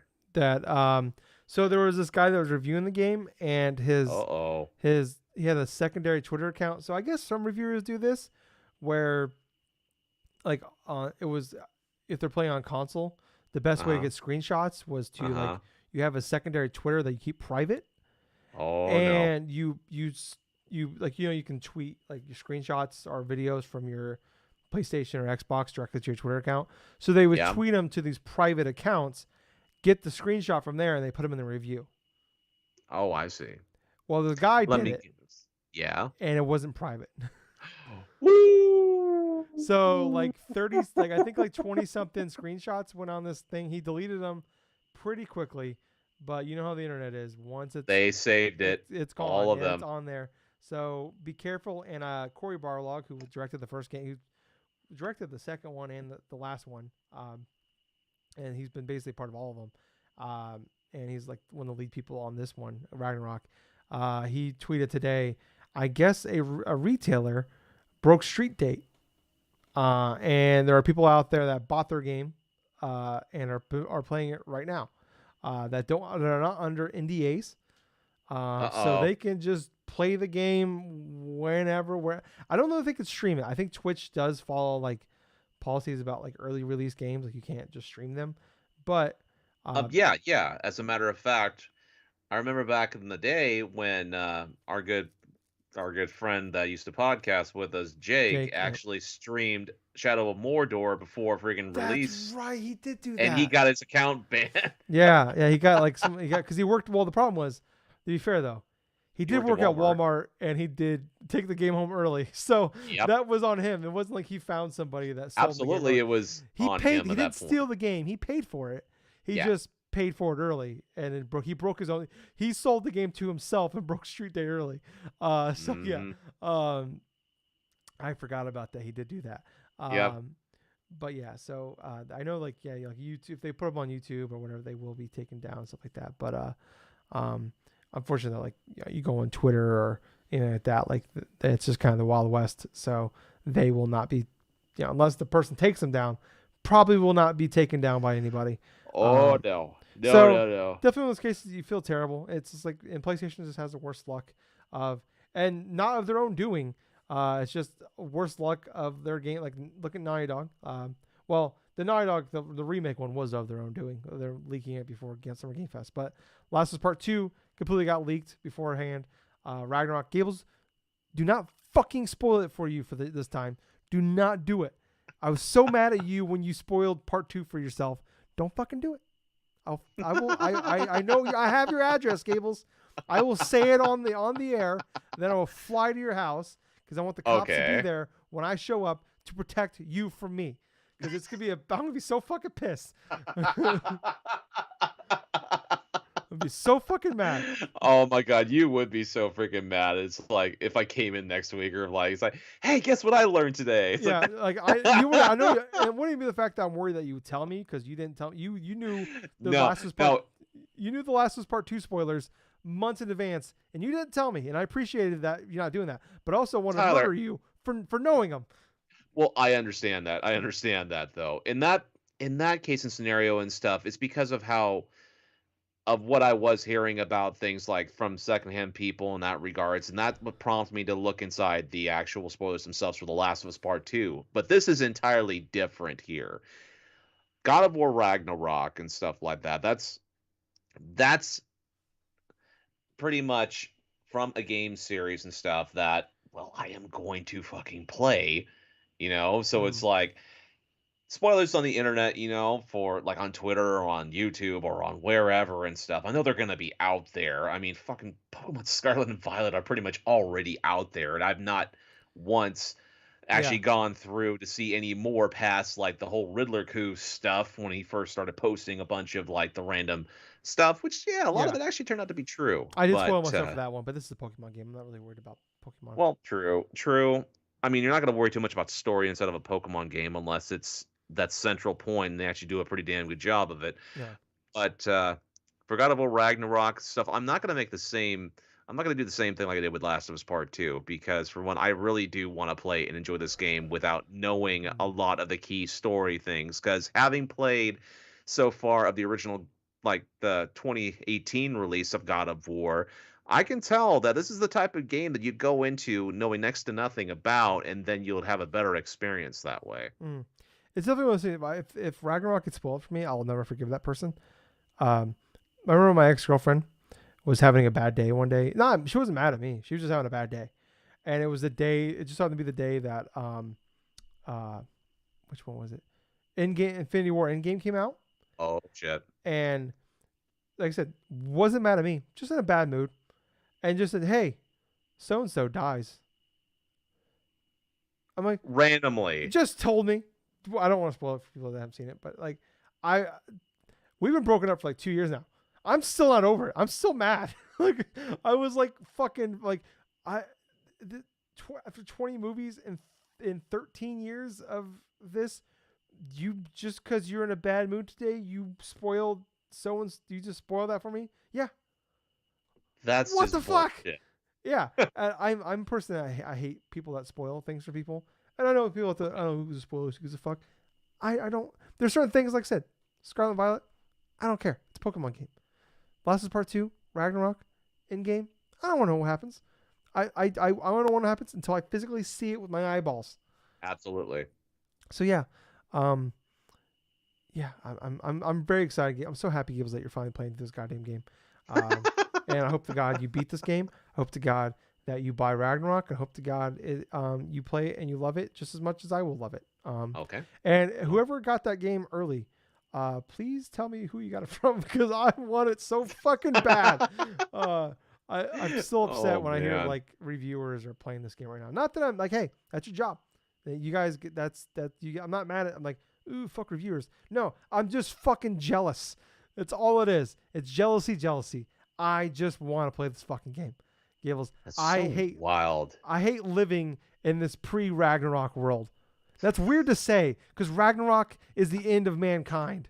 But I just want it to play it. I just want my Skull and Hati PlayStation and DualSense controller in my hand while playing motherfucking God of War Ragnarok. Gables, they had the $200 edition of the Jotnir edition of it on sale at GameStop today. Yeah. I didn't buy it. Like, wow. You had some restraint. Nice. I had some restraint, Gables. Well, I just bought a fucking $900 PC. Yeah, no shit. Daddy's broke, okay? But I'm like, I can finance this. Like, I can just pay it over 6 months. I thought about it. I didn't do it. But Gables, I want it so fucking bad. You see that hammer in there? Yeah. Oh, it's so sexy. Oh my gosh. Well, honestly, that hadn't been the only thing I had been playing this week. This is what you've been playing section. I'm so sorry. I'm just going on about God of War. But the second thing, I'm sweating. No, the second thing that I played, it was a little bit of a retro thing. It's been like a continuation of like the wrestling stuff they have been playing on the 64. I decided to, because for some reason though, I decided to pop in WrestleMania 2000 because, for one, I have heavy nostalgia for that game. It was infamously one of the games that I wanted to play back when it first released. And I'd read it in gaming magazines, like, oh, this is WrestleMania 2000. It's going to be at this thing or that thing. And I would go to my local Walmart like almost week after week, waiting for this damn game to release. It didn't finally release until like around, like early 2000 something, like right past. I think it was like almost right past for like, or getting close to the whole WrestleMania season of that year. And this is the one game where I had to go, like, I actually had my mom like buy me other games and stuff like that. And it's like, well, because my mom was like, yeah, you know what, WrestleMania 2008 here and stuff like that, but hey, try to find another game or something you want to occupy yourself with. And that's how I came across The Legend of Zelda: Ocarina of Time. Because I looked at it. I had been eyeballing it for like a good solid while. I've heard great things about it. Back in the day, I'd read reviews. I saw a video review, I think, of it from oh my god, like GameStop TV, no, GameSpot TV, back in the day. Yeah, that was the late '90s show before they became X-Play. I don't think Jeff Gertzman was there yet. Oh, Gertzman was there. Really? Actually, it was Sessler and Gertzman like co-hosting like that show back in the day. But yeah. But anyway, going back to WrestleMania 2000 and stuff, I decided to do the main mode of it, which is the Road to WrestleMania. Like I've beaten that mode a couple different times, and so I wanted to do it without like create a character this time around. So it's the time of the year and stuff. It's Halloween. I decided to go with The Undertaker. So I went with Undertaker. It tells you to choose a partner as well, like a tag team partner. So I went with Kane because, Brothers of Destruction, doing this and that. And it's so funny looking at a bunch of the characters inside of the roster that they had back then. I mean, of course, this is around the time where the whole Ministry of Darkness stuff was going on. So, of course, you're going to have mainstay, like, characters, like wrestlers like, say, The Undertaker, Stone Cold Steve Austin, The Rock, Triple H. But you're also going to have, like, a bunch of wrestlers that didn't really become too predominant until, like, around the early to close to mid-2000s, say, like Bradshaw, from the Acolytes, Yeah. So it's like you had the Acolytes, you had Viscera, who was the former King Mabel, which eventually became, like, towards the end of his WWE tenure as Big Daddy B. Yeah. Then, of course, you have, like, Dennis Knight, which is Midian inside this. Naked Man. AKA Naked Man. I'll never forget that stupid shit that they had him do with the fanny pack. And yeah, Dennis Knight, he was a part of the Godwins thing too back around the mid-90s, if I'm not mistaken. But oh my gosh. Anyway, it's like you have a whole bunch of these characters and stuff. And so I'm going through the road to WrestleMania, and I'm going across, like, random, like, matches. Sometimes it'll put you in matches between, like, with some of the main card guys, but sometimes you'll get, like, paired off with some of the, like, the lower, if not the low mid card stuff. Like, say you're in a 3-way match here with Scott Taylor and Draws and stuff like that, and you're like, okay, well, I'm gonna go with this matchup here. And all in all, there's like about 58, 59 matches inside of the road to WrestleMania. Of course, 2 of them include the King of the Ring tournament and the Royal Rumble. Oh, let's just say this. I won every single one of these things except for the Royal Rumble because I got eliminated by fucking D'Lo Brown with about 5 wrestlers left. As you do, yep. And here's the thing. Here's the kicker.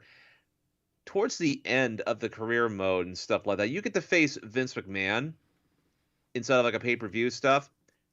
It wasn't until after I finished the mode where I figured, holy shit, this is the one match where you have to lose in order to technically get the actual best ending of the game, because if you lose to Vince McMahon, the very next like night or something on, like, a Raw or something like that, you have Linda McMahon announces that you are going to be that special entrant inside of, like, the WrestleMania 2000, inside of a special match for the World Heavyweight Champ, the WWF Championship. And so what ends up happening is I finish the road to WrestleMania, but Vince McMahon strips the title from me, gives it to Triple H. And I'm like, well, and I'm fucking mad. I'm like, here I am at WrestleMania, and all I have is a fucking European Championship match here where I have to defend the title against Shawn Michaels. Yeah. And that's fucking it. I'm like, fuck. I didn't even have a chance to go after the tag titles throughout that whole run. So, of course, my partner turns on me, Kane, and stuff like that. And who do they pair me off with after Kane leaves and stuff and random tag match? Meat. Oh. Sean Stasiak. I'm so sorry. Oh my gosh. Oh my gosh. I thought it was just hilarious as shit. And I mean, granted, the thing about it is, like, for the best ending you could basically go through, you have to win the Royal Rumble. And let me tell you something, it's incredibly hard to win the fucking Royal Rumble inside of WrestleMania 2000. No random anything. Well, it's not just random, but the fucking AI is so fucking cheap. Yeah. I mean, that's what I mean. Like, you just gotta get lucky. They have it set to a specific difficulty. You can't change the difficulty inside of Road to WrestleMania, right? And so if you want to go through, do like strikes or grapples, even if it's like a light grapple or something, it's sometimes it can be just instantly reversed and stuff. I mean, granted, towards the later half of that mode, I was countering things like more consistently with Undertaker because he has natural, like, strong arm strength in regards to his character build and stuff, and I can easily, like, counteract certain strikes or certain grapples or something. But then you would get into these stupid juggle contests to where it's like, okay, opponent throws a punch, I counter him, he counters me in another strike, and then I counter him again, and he just counters me. I'm like, what the hell? That's like 3 freaking counters in a row, and I'm like, knocked. But and that's just one thing to note is I won every single match again, except for one. And I did a fucking draw with the Big Show early on because I did not pay attention to the fucking count. And I'm like, oh shit. But yeah, WrestleMania 2000, I basically just played around with the Road to WrestleMania and like a couple of the creative character stuff. Did like a random King of the Ring match last night with one of my creative characters and stuff. And that's where I realized, well, the championship, I hadn't defended it in over 10 years. I'm like, it's saying 2012. I'm like, oh shit. You definitely got on the 30-day. What was that 30-day contract? Whatever it is, you gotta do. I think I've done that. Maybe, yeah. I think I'm over the 30-day like defending clause like over over 100 times by now. Yeah. But no, the last thing I wanted to touch upon what I've been playing, I did play more Destiny 2, but it's in specifics of that one dungeon duality. I'm happy to report my friends and I a couple nights ago managed to beat that dungeon of like duality. And it took us around 2 hours to do so because we had to do the platforming stuff all the way to that first initial section where we have that boss battle with matching the symbols for each room and stuff and doing all this other tap dancing like witch doctor type of summoning type of crap. And then it's like we finally get to the final portion of the dungeon itself. All the platforming stuff's done, all the weird specific stuff is done, and we get to the final battle against Keitel. And it's kind of the same kind of thing like you would do in the first room, only it's a lot larger of a freaking battlefield, let's just say. And so we get to our initial like ledges and stuff that we have to one of my teammates has to like shoot this bell and stuff to transport us to another freaking realm and stuff like that so I can beat this one scion and stuff like that. So I kill him, I grab the essence of it, I rush back to the bell because we have to clear all these bell ringers and stuff like that, kill them first before heading back, because if we don't, we die. And we have to do that process all over again. So, in the middle of the battle, we get Keitel down to half health. And it was kind of interesting, because in order for us to do battle damage, Keitel has to be in the center.